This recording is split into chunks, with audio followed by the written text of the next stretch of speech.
it's Lisa. I want to share with you in the next couple of videos something fun that I have started working with. It's called the Gelli printing plate. It's going to be two parts to the video. The first one, I want to tell you briefly what the printing plate is, if you're not already familiar with it, and show you some of the things that I have made with it, just some of the basic prints, and then how I'm starting to use them. I haven't done a lot of projects yet, but just kind of giving you an idea of what I'm doing with them. The second video will be more of how to use it, and there's a lot of how-to videos out there. I'm going to take it from the perspective of do's and don'ts of things that I have found that worked well for me and things that didn't work so well. Basically, the Gelli printing plate is made by Gelli Arts, and they come in different sizes. I have the 8x10 size.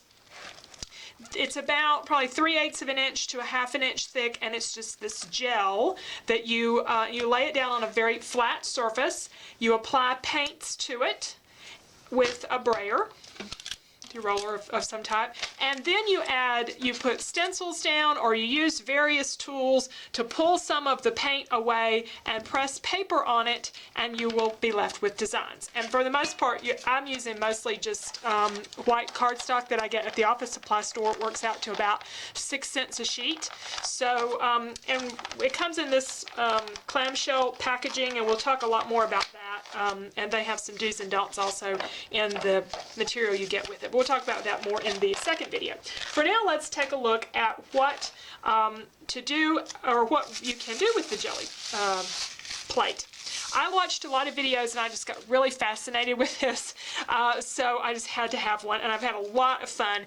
I found it to be really great creative play, but it isn't long into the creative play process that I want to start making something with things. So I'm going to show you some of the first few prints that I made. Not all of them, because some of them didn't quite survive. I just decided I really hated them and threw them away. That's, I think, to be expected. I thought watching all these how-to videos I would get the plate and I'd start making gorgeous things right off the bat. It takes a little practice. It's a little more like learning to knit or crochet or sew or something. You've got to practice it before you get down the techniques, or at least I'm hoping that's the experience. These are some of my early prints, and as I say, I just used like regular white cardstock from I think I got my last batch from Office Max or Office Depot. It's the Nina White, and again, I'll talk more about that in the how-to. But I did a couple of passes on this one with different paints. I've used some stamping in here and a stencil and a couple of different colors. And when you print things, you'll have both a positive, you'll have an original print and what they call a ghost print. This is on the tissue paper. This one is a ghost print, and if I can find the original, I'll show it to you.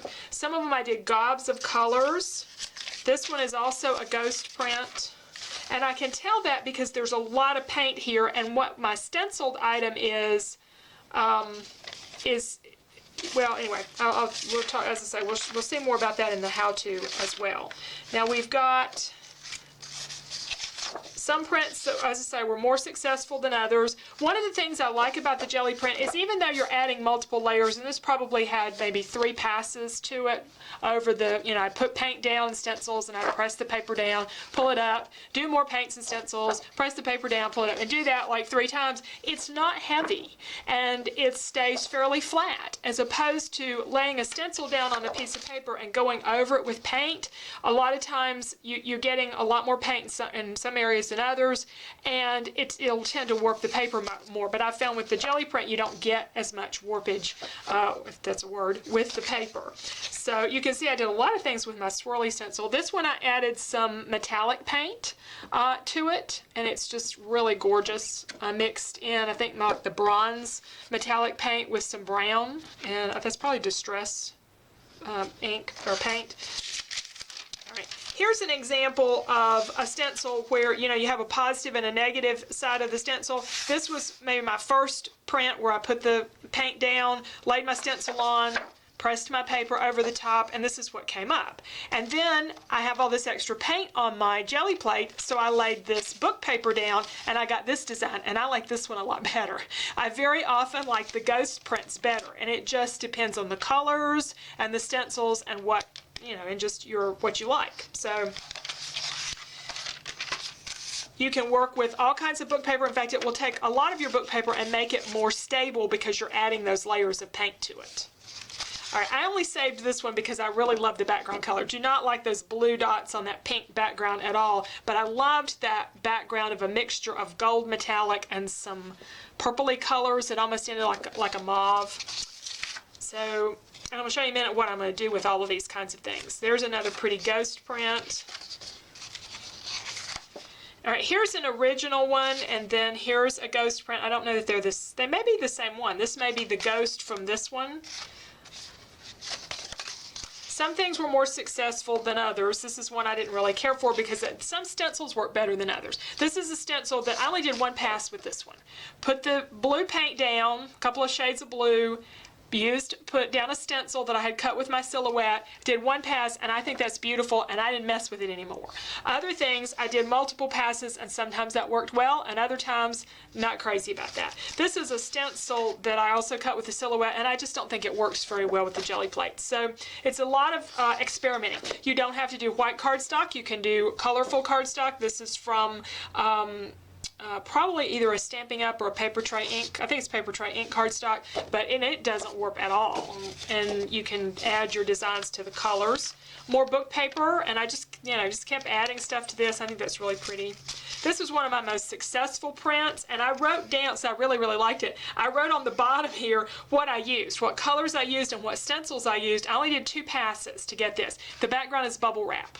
You can use all kinds of tools that are just odds and ends you have around your house. Little, this is left over from glue dots. You can use your roller stamps. You can use, this is a little piece of trim that I would press down and get some texture. So again, we'll see a lot of that in the how-tos. But I like the fact that the Gelli plate creates such interesting things, but also I like that I get to use a lot of tools and stuff that are very inexpensive, and oftentimes the stencils that work well with the Gelli plate are stencils that maybe didn't work as well with the mists and vice versa. So I'm getting a little more use out of some of my stencils. This is one of those ghost prints where I had some ink left on the Gelli plate, pressed some tissue paper on it, pulled it up, and got some designs. And I've done a couple of those, but it's really beautiful with tissue paper. This is a special technique using tape. I'll have to talk about that later on, but I had a lot of fun with that. Not sure I like that one yet. I love this. And this is just one of those sort of weird things. Whenever you're working on the Gelli plate, you'll be using your brayer to put your paint on. You put paint on there, and then you got all this paint on your brayer. Well, you want to roll it off on something, so I usually keep an extra sheet of cardstock, again, it's very inexpensive, over to the side and just roll my brayer off on that, and that's what the background of this is. It's a bunch of different colors from rolling off the brayer, and then I just added one pass with a stencil over the top, and I really like the results. And I have some others that I thought were even better. Depending on which order you put colors down, this is one where I put a light pink down first and did a pass, and then I did my magenta and orange the second pass through. And then it was the opposite here. I did the orange and the magenta first, and then I went over the whole thing with another pass of pink, and I got a very different look for the design that I was creating. Some things, as I say, worked out better than others. This was one ghost print from just extra purple paint on the pad, laid some tissue down, pulled it up, and I got a really pretty piece of tissue. I could put that in a package and it would be really nice, or use it on other projects. I've only tried fabric one time. I hadn't played with fabric very much, so we're not there yet. Now, what am I doing with all of this stuff? Well, I did do one scrapbook page so far. I'm sure I'll do a lot more. And I worked on getting a piece that would look good with the photos and the design. And it's a little more out there kind of page than I normally do. And I have a whole video on this, and I'll link this up if you want to see the page. The video doesn't cover creating the Gelli print, but it covers how I pull this whole page together. And there's a reason why I did some kind of wild things for this page as part of the story.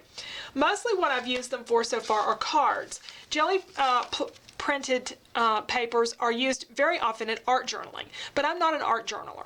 So I wanted to see what I could do with them in scrapbooking and cards, and I've done quite a few cards. Now, and this is where I found one of the really fun things about the Gelli prints, is that very often something that looks like a real mess, like this page, this was a full 8 by 10 print or an 8.5 by 11 paper, and I had that rolled off paper or rolled off paint on the back, and then I went over it with a stencil, and it didn't look all that hot.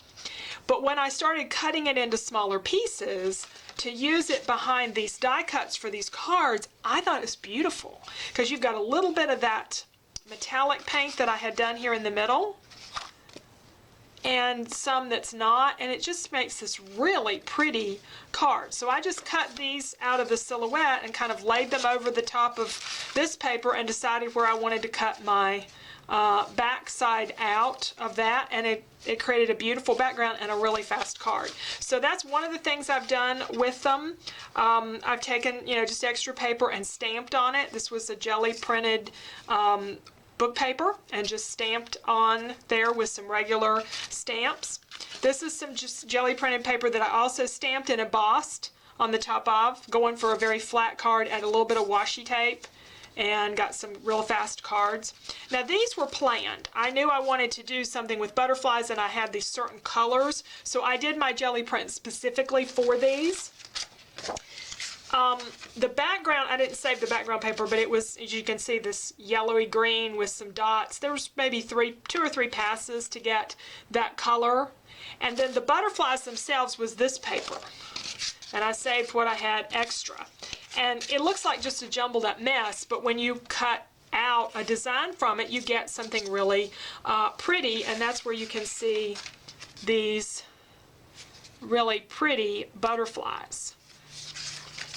Now, how I go about doing that a lot of times, if I want to do a background and I've got a print. Now, this was a really pretty print that I couldn't leave well enough alone. It had this gold design. It was one of those ghost prints, those second printings in this gold that came out, and I just loved it. And then I added a few more things, and it wasn't too bad. And then for some reason, I think I added this orange. I didn't like the orange, and I decided, well, I would do some brown around it.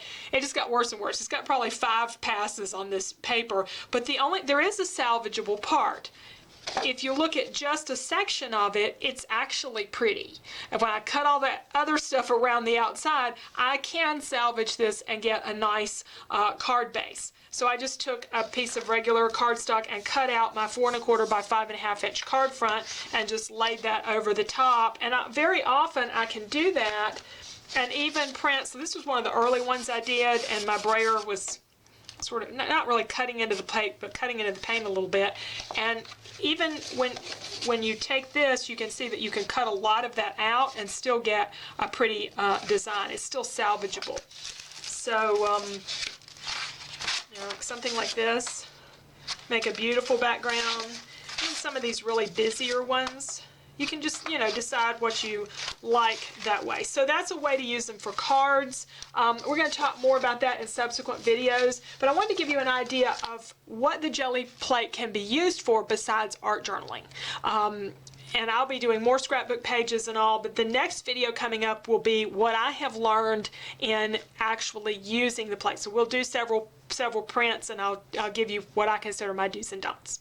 And again, I'm new at this, so there are a lot of other people out there to learn from as well. And it's just a fun adventure, so I hope you'll come along with me. Thanks.